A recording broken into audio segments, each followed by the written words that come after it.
fire, only two significant things happened. The first thing, and probably the best thing, is that I was born. I know, you're all very welcome.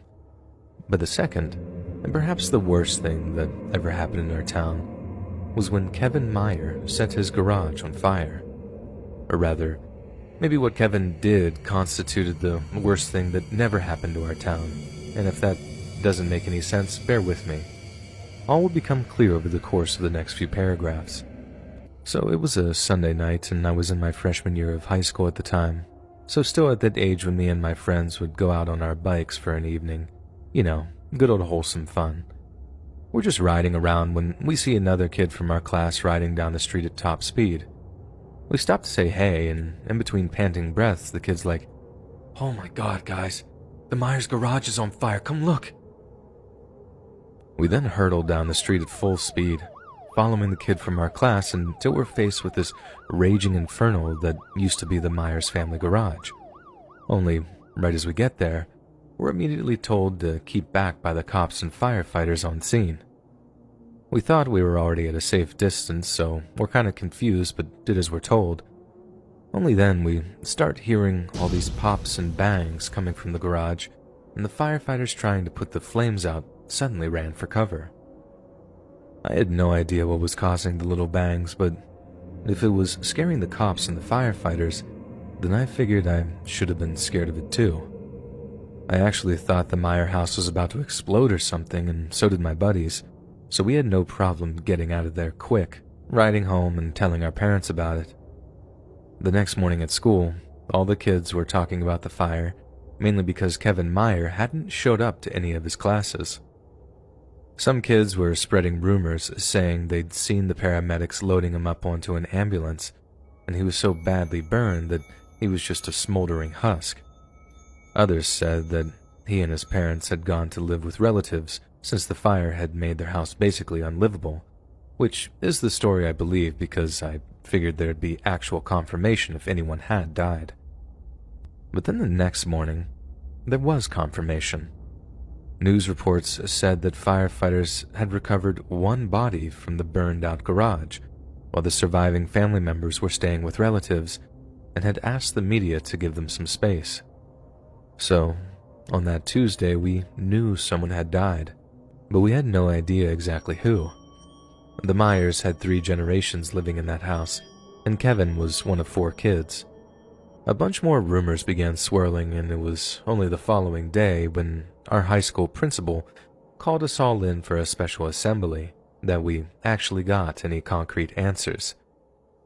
I remember the whole school filing into the gymnasium where the county sheriff and a handful of deputies were all stood in front of the bleachers, each of them with a real serious look on their faces.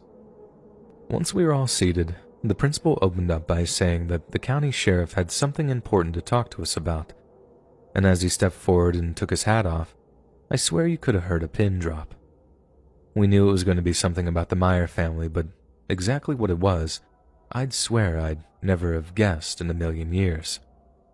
I'm not about to pretend I can remember what the guy said word for word. This all happened almost 20 years ago now, but this is basically the gist of it. Folks, you've all heard about the fire over at the Myer place, and I'm sure you've all heard about the tragic loss of life. Well, I'm sorry to have to be the one to tell you, but your classmate Kevin was the one who passed. There was a kind of rolling gasp across the gym, and the sheriff paused for a second before continuing. Now, we're still trying to figure out how the fire started, so we're inviting anyone with any information on Kevin to please step forward. You don't have to do it now. You can call my office whenever you like, and we can have a more discreet conversation. Please, if you have anything to tell us about any strange or unusual behavior Kevin exhibited in the days before the fire, I implore you to step forward. That was the first clue we had that something was really wrong.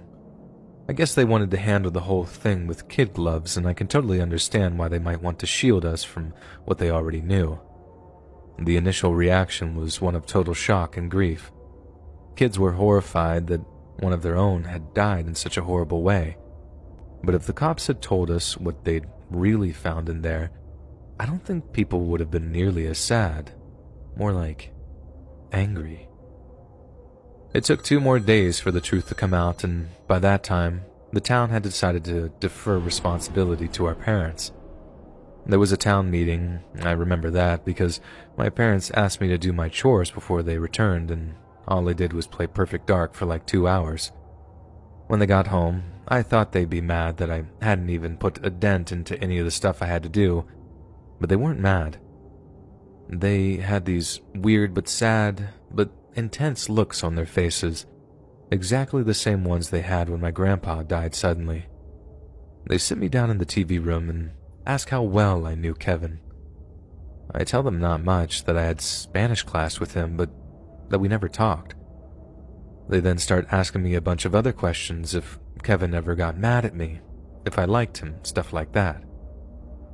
In the end, I just straight up told them it was obvious they knew something about Kevin, and that I'd rather they just told me that it was him taking his own life or something because I was old enough to handle the truth. Turns out, I was not old enough to handle the truth. Kevin hadn't taken his own life. He'd accidentally blown himself up trying to make a bomb.